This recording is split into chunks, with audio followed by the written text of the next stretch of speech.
Hello friends எல்லாருக்கும் வணக்கம். இது உங்கள் செஸ் வாசம். ஸோ இன்னைக்கு பார்த்தீங்கன்னா நம்ம ரொம்பவே ஒரு மிக அருமையான கேம் பார்க்க போகிறோம். ஸோ நம்மளுடைய இளம் வீரரான இளம் பருதிக்கும் நம்மளுடைய லெஜெண்டான விஷி ஆனந்துக்கும் நடந்த ஒன் ஆஃப் த கேம் தான்.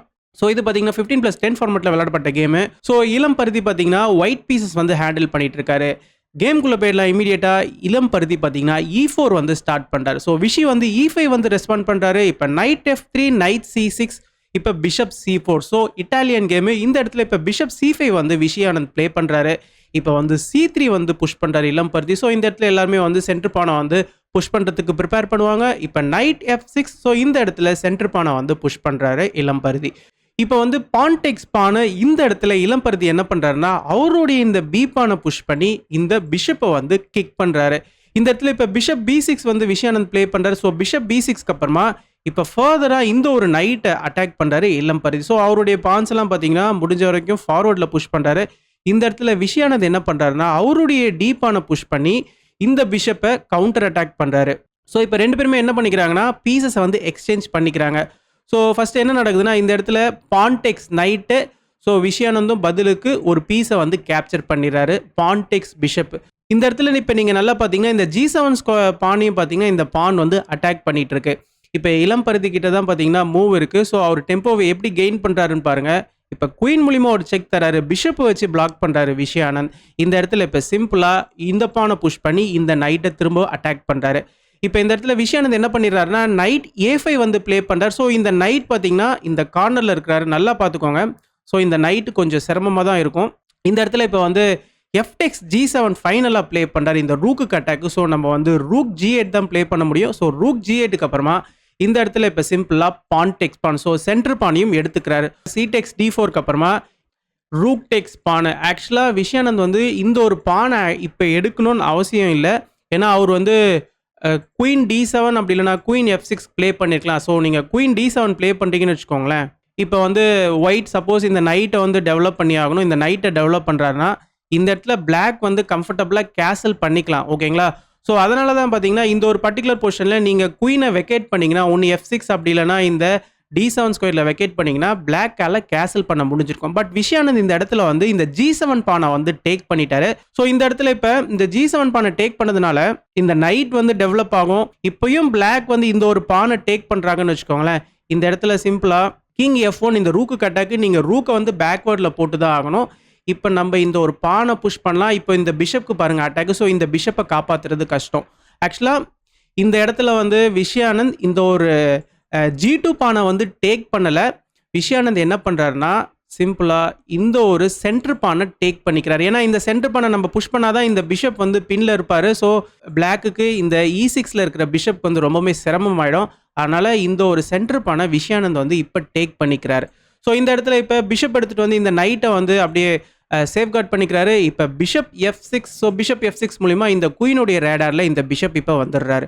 இந்த இடத்துல இப்போ இளம் பருதி என்ன பண்ணுறாருன்னா அவருடைய நைட்டை சென்டர் ஆஃப் த போர்டுக்கு கொண்டு வராரு. ஆக்சுவலாக இந்த இடத்துல நைட் E4 ப்ளே பண்ணுறதுக்கு பதிலாக ரூக் D1 பார்த்தீங்கன்னா இந்த இடத்துல பெஸ்ட்டான மூவாக இருந்திருக்கும். எதனாலன்னு கேட்டிங்கன்னா இப்போ நீங்கள் குயின் எடுத்துகிட்டு வந்து இந்த ஒரு E7 ஸ்கொயரில் போடுற மாதிரி இருக்கும். இப்போ ஒயிட் வந்து கேசல் பண்ணிக்கலாம். ஸோ ஒயிட் கேசல் பண்ணதுக்கப்புறமா இப்போ பிளாக்கும் கேசல் பண்ணணும்னு நினச்சிட்டு சப்போஸ் இந்த ஒரு பிஷப் எடுத்துகிட்டு வந்து இந்த ஒரு D5ல வந்து மறைக்கணும்னு நினச்சாருன்னு வச்சுக்கோங்களேன். இந்த இடத்துல குயினை எக்ஸ்சேஞ்ச் பண்ணிக்கலாம். நீங்கள் பிஷப்பால் இந்த குயினை எடுக்க முடியாது. எடுத்துட்டிங்கன்னா நைட் D5. ஸோ இந்த பிஷப்க்கு அட்டாக்கு, நெக்ஸ்ட் பார்த்தீங்கன்னா இந்த ரூக்குக்கு அட்டாக்கு, நெக்ஸ்ட் பார்த்தீங்கன்னா இந்த ஒரு C7 ஸ்கொயருக்கும் அட்டாக்கு. ஸோ இந்த ஒரு அட்டாக்கை கண்டிப்பாக பிளாக்கால் தாங்க முடியாது. ஸோ இந்த ஒரு ரீசன்னால நீங்கள் பிஷப்பால் எடுக்க முடியாது. நீங்கள் சப்போஸ் கிங்கால் எடுத்தீங்கனாலும் திருப்பி நைட் D5 செக்கோட வரும். திருப்பி இந்த ஒரு பிஷப்க்கு வந்து நைட் மூலிமாவும் இந்த பிஷப் மூலிமாவும் அட்டாக் வரும். திரும்ப பார்த்தீங்கன்னா பிளாக்குக்கு மெட்டீரியல் லாஸ் வரும். ஸோ இந்த ஒரு ரீசனால தான் பார்த்தீங்கன்னா ரூக் D1 தான் வந்து ஒயிட்டுக்கு பெஸ்ட்டான மூவ்னு சொன்னேன். பட் இளம் பருதி இந்த இடத்துல அவருடைய நைட்டை வந்து சென்டர் ஆஃப் த போர்டுக்கு கொண்டு வராரு. ஸோ நைட்டை சென்டரில் கொண்டு வந்த உடனே இந்த இடத்துல பானை வந்து புஷ் பண்ணுறாரு விஷி ஆனந்த்.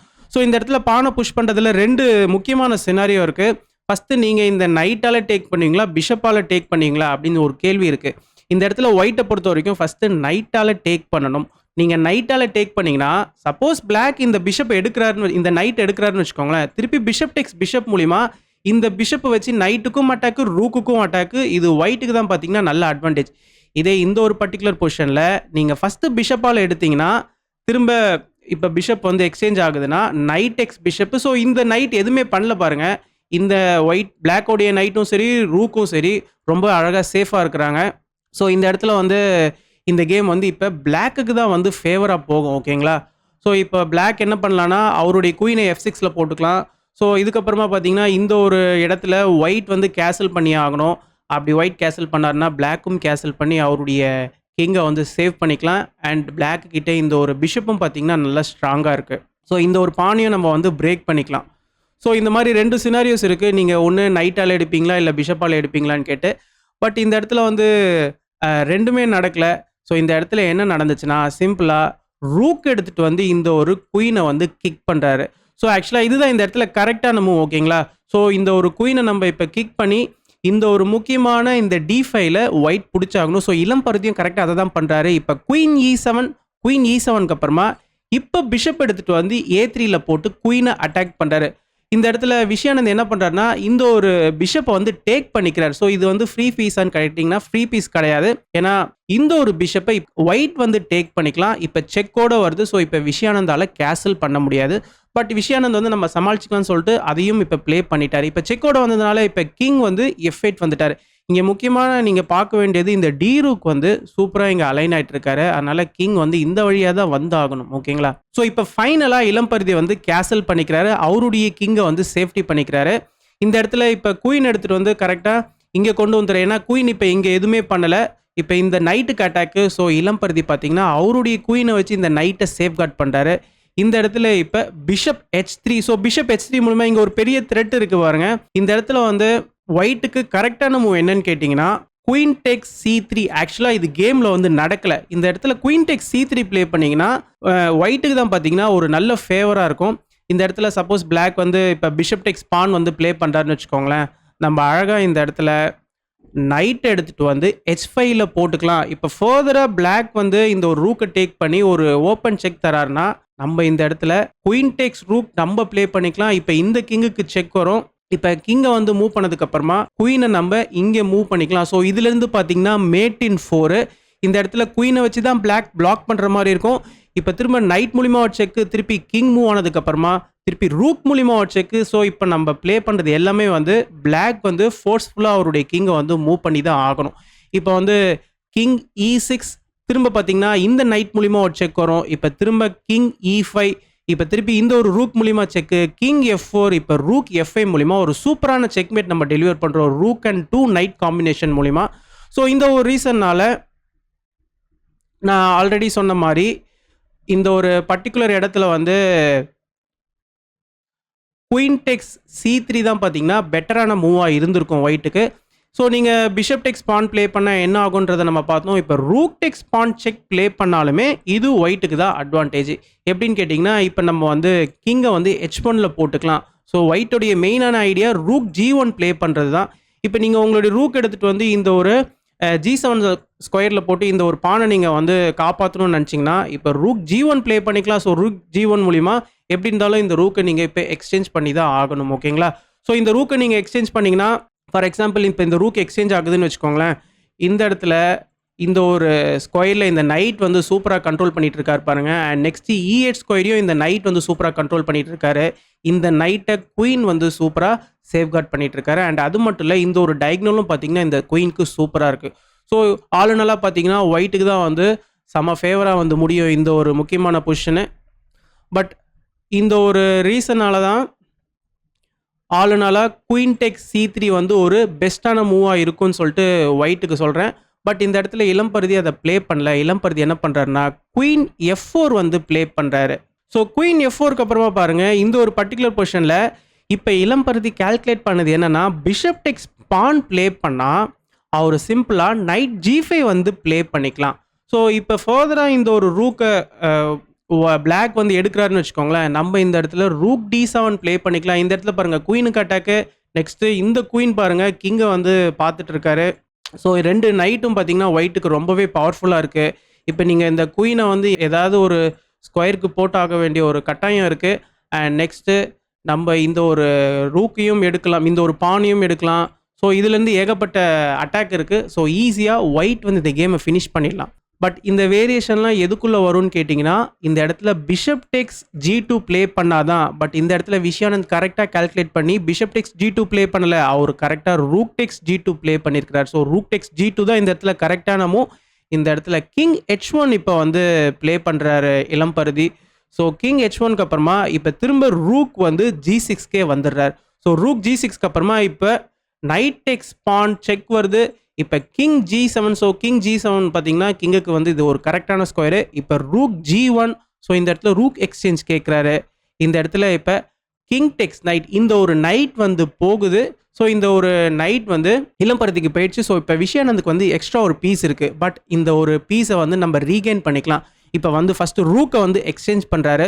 ரூக்கை எக்ஸ்சேஞ்ச் பண்ணதுக்கு அப்புறமாவே இமீடியட்டாக நீங்கள் இந்த ஒரு நைட் மூலிமா செக் கொடுத்து இப்போ கிங் மூவ் ஆனதுக்கப்புறமா இந்த பிஷப்பை நீங்கள் எடுத்துகிட்டு ஓகே நான் ஒரு பீஸை ரீகெயின் பண்ணிட்டேன் அப்படின்னு உங்களால் சொல்ல முடியாது. இப்போ பிளாக் கையில் மூவ் இருக்குது. விஷயானந்த் இந்த இடத்துல ரூக் F8 ப்ளே பண்ணலாம். ஸோ ரூக் F8க்கு அப்புறமா இந்த ஒரு சி பான் பாருங்கள் ரொம்ப நேரமாக இங்கே இருக்குது. இந்த பானையும் நெக்ஸ்ட் அட்வான்ஸ் பண்ணுவார். ஸோ இதை பார்த்தீங்கன்னா ஒயிட்டால் சமாளிக்கிறது ரொம்பவே கஷ்டமான விஷயம். அதனால் இமீடியட்டாக பார்த்தீங்கன்னா இந்த ஒரு பீஸை அவங்களால எடுக்க முடியாது. ஸோ இந்த இடத்துல இளம்பருதியும் அந்த தப்பை பண்ணலை. அவர் இந்த இடத்துல என்ன ப்ளே பண்ணியிருக்காருன்னு பார்த்தீங்கன்னா ரூக் E1 வந்து ப்ளே பண்ணுறாரு. ஸோ இந்த இடத்துல ரூக் E1 ப்ளே பண்ணி குயினை அட்டாக் பண்ணுறாரு. நீங்கள் இந்த ஒரு A5ல இருக்கிற நைட்டை பார்த்தீங்கன்னா தெரியும். ஸ்டார்டிங்கில் வந்து விஷயானந்த் வந்து A5ல போட்டார். இப்போ இந்த நைட்டால் வெளியவே வர முடியல பாருங்கள். இங்கே வந்து குயின் அட்டாக் பண்ணிட்டு இருக்காரு. ஸோ இந்த ஒரு C6 ஸ்கொயரில் இந்த ஒரு பான் வந்து அட்டாக் பண்ணிட்டு இருக்காரு. இந்த ஒரு B3 ஸ்கொயருக்கு வந்தாலும் A2ல இருக்கிற பான் அட்டாக் பண்ணிட்டு இருக்காரு பாருங்க. இந்த நைட் வந்து கார்னரில் ரொம்பவே பாவமாக மாட்டிக்கிட்டாரு. இப்போ குயின் வந்து அட்டாக்ல இருக்கு இல்லையா. ஸோ இப்போ விஷயானந்த் என்ன பண்ணுறாருன்னா இந்த இடத்துல வந்து குயின் F8 ப்ளே பண்ணிடுறாரு. ஸோ இந்த இடத்துல குயின் F8 பார்த்தீங்கன்னா ஒரு பெரிய மிஸ்டேக். ஸோ நீங்கள் இந்த இடத்துல குயின் F8 ப்ளே பண்ணுறதுக்கு பதிலாக உங்களுடைய குயினை 7th ரேங்க்லேயே வச்சிருந்துருக்கணும். உங்களுடைய குயினை D7ல போட்டிருந்தா இது வந்து ஒரு கரெக்டான மூவாக இருந்திருக்கும். ஸோ இந்த ஒரு சீக்வன்ஸ் எப்படி ஃபாலோ ஆயிருக்கும்னு கேட்டிங்கன்னா இப்போ நைட் மூலிமா ஒயிட் செக் கொடுத்தாலும் கிங்கை நம்ம G8ல போடலாம். இப்போ குயின் H4 ப்ளே பண்ணாலும் நெக்ஸ்ட் இந்த இடத்துல நம்மளால செக்மேட் வந்து த்ரெட்டன் பண்ண முடியாது. ஸோ இந்த இடத்துல ஒரு பெரிய த்ரெட்டன் பண்ண முடியாது. ஏன்னா 7th ரேங்க்ல பிளாக்குடைய குயின் இருக்கிறாரு. அதனால தான் குயினை வந்து 7th ரேங்க்லேயே போட்டிருக்கணும் அப்படின்னு சொல்லிட்டு நான் சொன்னேன். பட் இந்த ஒரு இடத்துல குயின் D7 ப்ளே பண்ணாமல் குயின் F8 வந்து ப்ளே பண்ணிட்டார். இந்த இடத்துல வந்து குயின் எக்ஸ்சேஞ்ச் கேட்குறதா குயின் F8 ப்ளே பண்ணிட்டாரு. இப்போ நைட் செக் வருது. இப்போ கிங் வந்து G8 வராரு.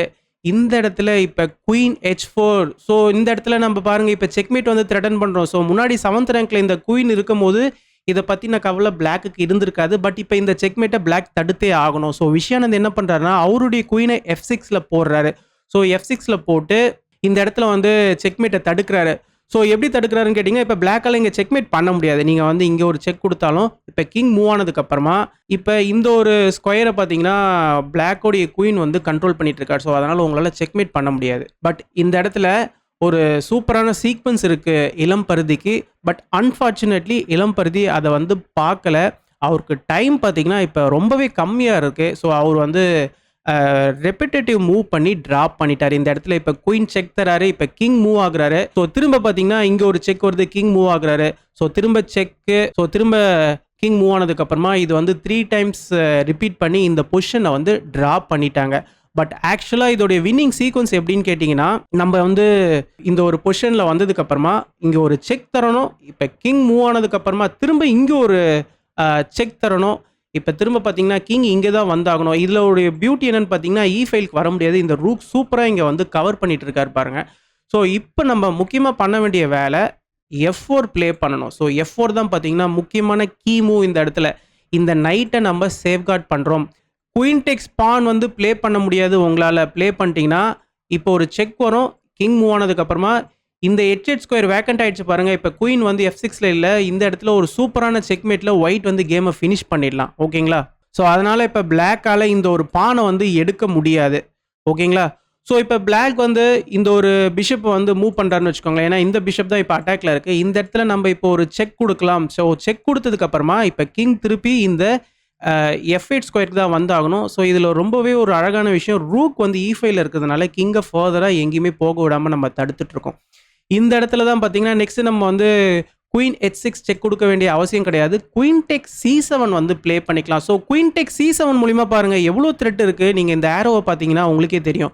ஃபர்ஸ்ட் குயின் வந்து இந்த நைட் அட்டாக் பண்ணிட்டு இருக்காரு. பிளாக் உடைய பாசர் பானான இந்த C3ல இருக்கிற பானையும் பார்த்தீங்கன்னா கண்காணிச்சிட்டு இருக்காரு. அண்ட் முக்கியமா ஒயிட் உடைய இந்த F4 பானையும் பார்த்தீங்கன்னா சப்போர்ட் பண்ணிட்டு இருக்காரு. அண்ட் இன்னொரு முக்கியமான த்ரெட் நைட் H7 ப்ளே பண்ணி நம்ம குயினையும் கிங்கையும் ஃபோர்க் பண்ணி குயினையும் நம்ம வின் பண்ணலாம். ஸோ இது எல்லாத்தையுமே பார்த்தீங்கன்னா பிளாக்கால சமாளிக்க முடியாது. அண்ட் முக்கியமாக இந்த ஒரு இடத்துல நம்ம பார்க்க வேண்டிய இன்னொரு ஒரு விஷயமும் என்னன்னு கேட்டிங்கன்னா, இந்த நைட்டை இந்த F1 வந்து ரொம்பவே அழகாக சப்போர்ட் பண்ணிட்டு இருக்காரு. ஓகேங்களா? ஸோ இப்போ நைட் H6லேருந்து தப்பிக்கிறதுக்காக சப்போஸ் நீங்கள் கிங்கை வந்து மூவ் பண்ணுறீங்கன்னா, இந்த இடத்துல வந்து நம்ம H3 ப்ளே பண்ணி இந்த பிஷப்பை வந்து ஃபர்தராக கிக் பண்ணலாம். இப்போ திருப்பி நீங்கள் பிஷப் எடுத்துகிட்டு வந்து இங்கே போட்டிங்கன்னு வச்சுக்கோங்களேன். இந்த இடத்துல இப்போ குயின் H7 செக்கு திருப்பி கிங் இங்கே மூவ் ஆனதுக்கப்புறமா நம்ம வந்து ரூக் E7 வந்து ப்ளே பண்ணிக்கலாம். ஸோ ரூக் E7 மூலிமா நெக்ஸ்ட் ரூக் வந்து F7 வரத்துக்கு ரெடியாக இருக்கிறாரு. ஸோ இந்த ஒரு ப்ரெஷரை பார்த்தீங்கன்னா கண்டிப்பாக பிளாக்கால் தாக்கு பிடிக்க முடியாது. ஓகேங்களா? ஸோ இதுதான் பார்த்தீங்கன்னா ஒயிட்டுக்கு வந்து winning sequence. But unfortunately time கம்மியாக இருந்ததுனால த்ரெட்ஃபோர்ட் ரெப்புடேஷன் மூலிமா கேமை வந்து ட்ராப் பண்ணிக்கிட்டாரு இளம்பருதி. பட் இளம்பருதியோடைய கால்குலேட்டிவ் ஸ்கில்ஸ்லாம் பார்த்தீங்கன்னா ரொம்பவே அபாரமாக இருந்தது. அண்ட் அது மட்டும் இல்லை, இன்னொரு சைடில் விஷயானந்தம் என்னதான் இளம்பருதி ரொம்ப அவருக்கு பரிச்சயமையான ஓப்பனிங் ப்ளே பண்ணாலும் எல்லாத்தையும் கரெக்டாக கால்குலேட் பண்ணி அழகாக கேமை வந்து கொண்டு போனார். ஸோ ஒரு எக்ஸலண்ட்டான கேமு. ஸோ இந்த கேமை பற்றி நான் கருத்துக்களை கமெண்ட் செக்ஷனில் மென்ஷன் பண்ணுங்கள். அண்ட் முடிஞ்ச வரைக்கும் இந்த வீடியோவை நிறைய பேர் லைக் பண்ணிவிட்டு நிறைய பேருக்கு ஷேரும் பண்ணுங்கள். அப்போ தான் யூடியூப் நிறைய பேருக்கு கொண்டு போய் சேர்க்கும். தேங்க்யூ.